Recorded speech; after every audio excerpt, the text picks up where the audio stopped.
Hello guys, Crispy here, welcome back to another video. In this one, my friends, I'm going to be testing a GeForce GTX 1650 in Assassin's Creed Shadows. Oh boy, it's gonna suck. This one is the Gigabyte Mini ITX OC version of the card. I am running it with the latest Nvidia drivers, and you know what, we should probably overclock it a little bit because we want to give it the best chance over here. This is also the GDDR5 version of the card. You can see it here in Tech Power-Up's GPU Z, and over on the left, I am pairing it with the i5-12600KF CPU, overclocked to 5.1 GHz, and 32 GB of DDR5. Very overkill, I know, but it doesn't matter. You shouldn't buy this game with 1650, if you're wondering. Going over the settings now, we're playing at 1080p resolution, utilizing TAA set to native, so it's going to be native res, and the lowest settings possible. Alright, let's get to the game now. Shall we?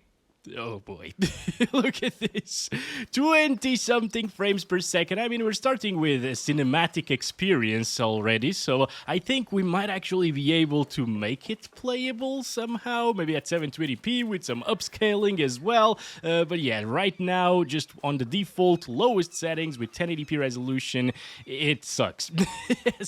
I know you guys were expecting this, I was expecting this as well. The 1650 is a 4GB GPU. It's way below system requirements in this one. The game actually asks for a GTX 1070, which is an 8GB GPU, or RX 5700. Those are way faster GPUs than the 1650.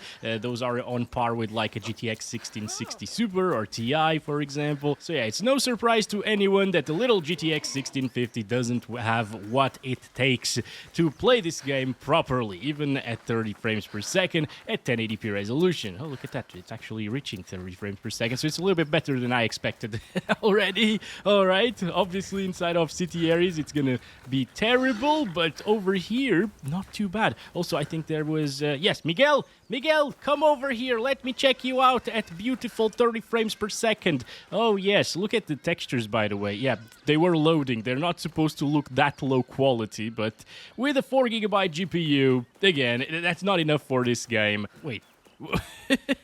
I've never noticed this. This is very interesting. What is this supposed to be? A scarecrow for people?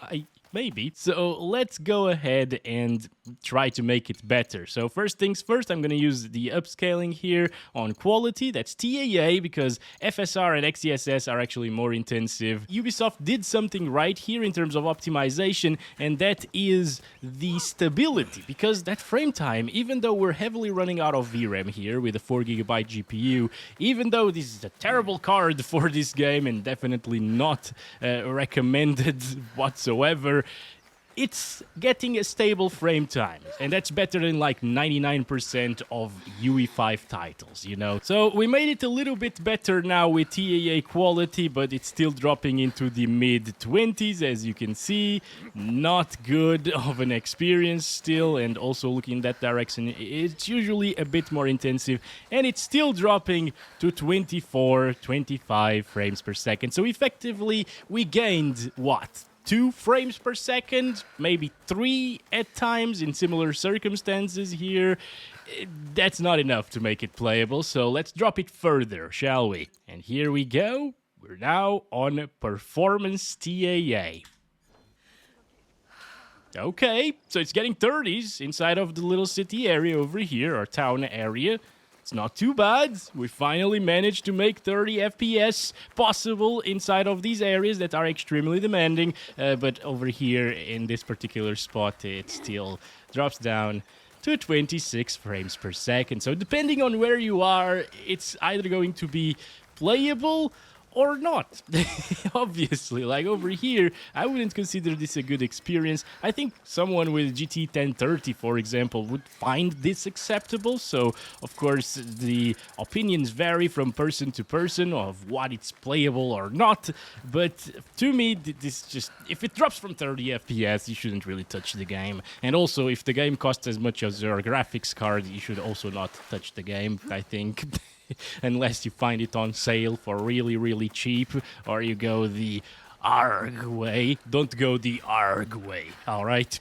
Anyways, again, even stuff like the RTX 5070 Ti super fast GPU, like a 4080 for example, those cards still drop from 60 FPS at 720p resolution using the maximum settings still, but yeah, that's crazy. So seeing a 1650 getting 40-ish is not too bad. I thought we'd see like 20 FPS at 720p resolution, honestly, with this GPU, and maybe like 12, 15 at 1080p res, but it ended up getting way better than that. Still not an enjoyable experience in my opinion, and I mean, even though the FPS are decent right now, at least in 90% of the map, if you stay away from town areas, it still looks really crappy, guys, because this is performance TAA that we're using right now as an upscaler, and it's doing a good job. I never expected TAA to actually look decent with performance setting, you know, 540p resolution internally right now. I thought it was going to be a lot softer, you know, but it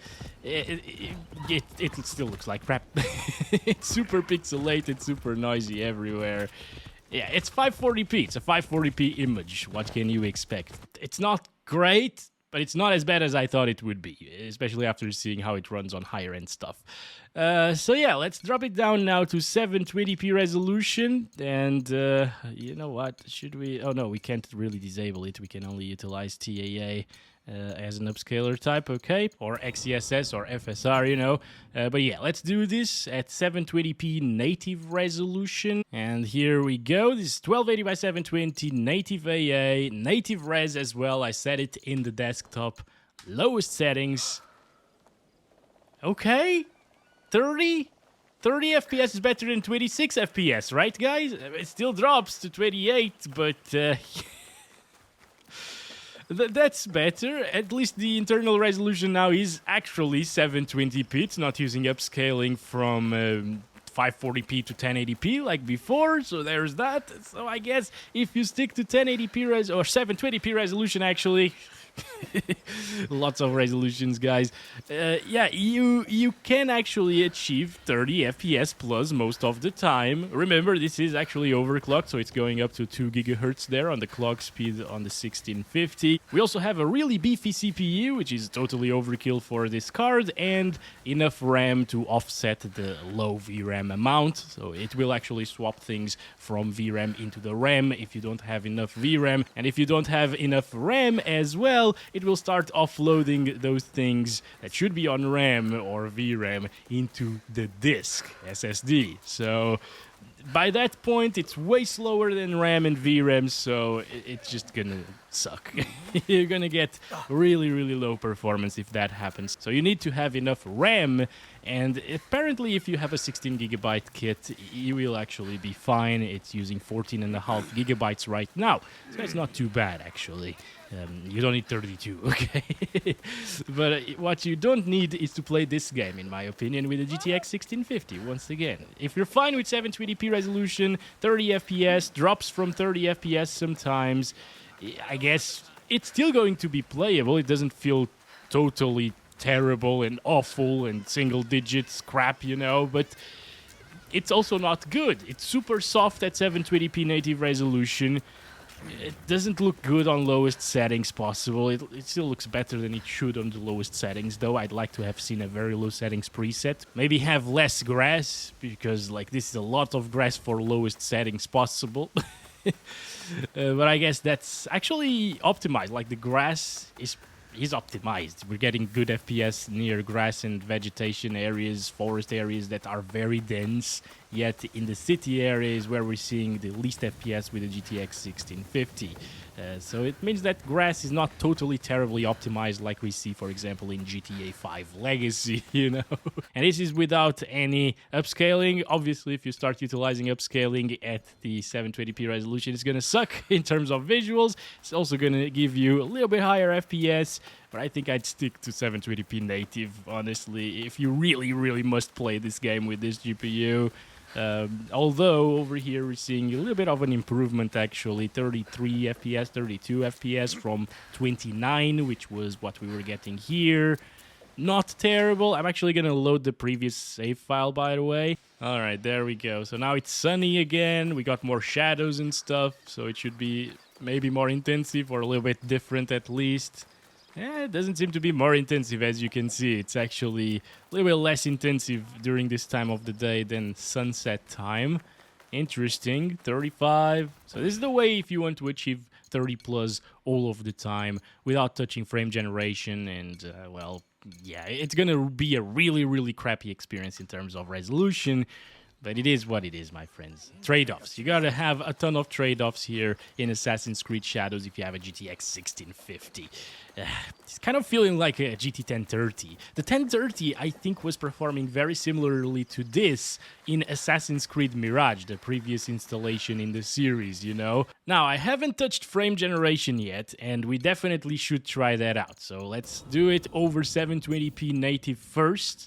The baseline FPS were 30s, dropping into the 20s, so that means that we're gonna see 60-ish frames per second, touching 70 actually. That's a little bit better than I expected. But input lag-wise, it is awful of an experience. There is a ton of input lag. It still drops into the 40s. Look at that. The shadow, for some reason, of your character is not running with frame generation. It's still at 20 FPS or so. It's really weird. But that's the same with all of the GPUs that I've tried so far in this game. But yeah, this is a very crappy experience. Whenever you have frame generation enabled in this game, you need a baseline of 40 frames per second. And that's minimums of 40 frames per second. Otherwise, the input lag will feel really, really bad. Also, one thing that I'm liking is the power utilization is pretty much the same as in other titles. With higher-end RTX GPUs, we see them, like the 5080, for example, I tried. That GPU was like 100 watts below TDP. This one is still getting like 65, 67 watts. It's very close to the TDP, so not a problem there. We also overclocked it a little bit, so yeah. But maybe it's the ray tracing on that other GPU. I do like the smoothness of it right now, guys, not gonna lie. And if you can get used to the really, really bad input lag, it might be playable. But it's still 720p, it's still frame generation on top of 30 FPS, and the input lag is really bad. But let's set it to 1080p again. We still got frame generation enabled, native AA.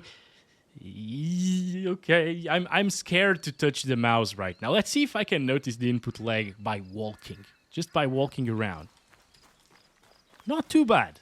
You know, input lag in Half-Life 2 RTX was a lot worse when walking around and platforming and stuff like that, you know? Because you need to be very precise, jumping on top of things and stuff like that, and with the frame generation enabled, you can't really do that. But here, it's not too bad. Once again, I mean, I could deal with this in walking, but now, yeah. Turning the mouse around sucks, guys. Oh boy, there is a lot of input lag right now. This is over native resolution, obviously, so it's gonna suck. The baseline FPS were mid-20s, low 20s. It's really unplayable. It actually breaks itself a little bit whenever you do this really fast.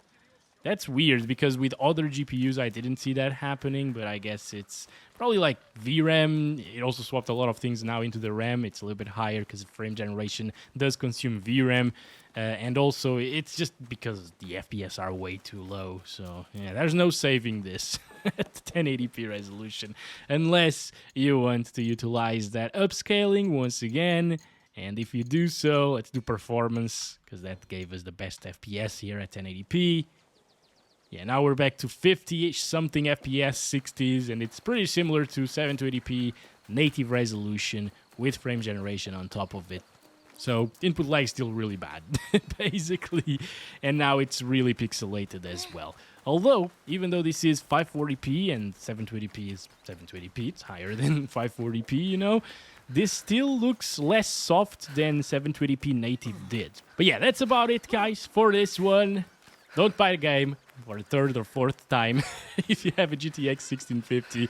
And if you really, really want to play it, you need to upgrade, basically. We didn't see Jack in this one, obviously, because he knows this experience is bad. So he's not here.